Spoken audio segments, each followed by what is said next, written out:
तळ्यात मळ्यात जाईच्या कळ्यात.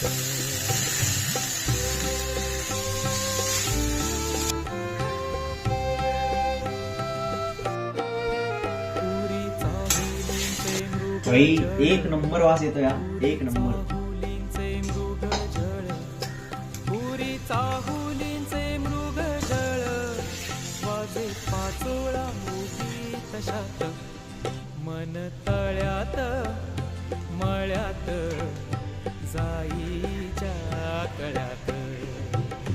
चला आता मी एन्जॉय करतो बुर्जी, आणि तुम्ही करा घरी रेसिपी ट्राय, आणि definitely do follow. Over and out. Bye.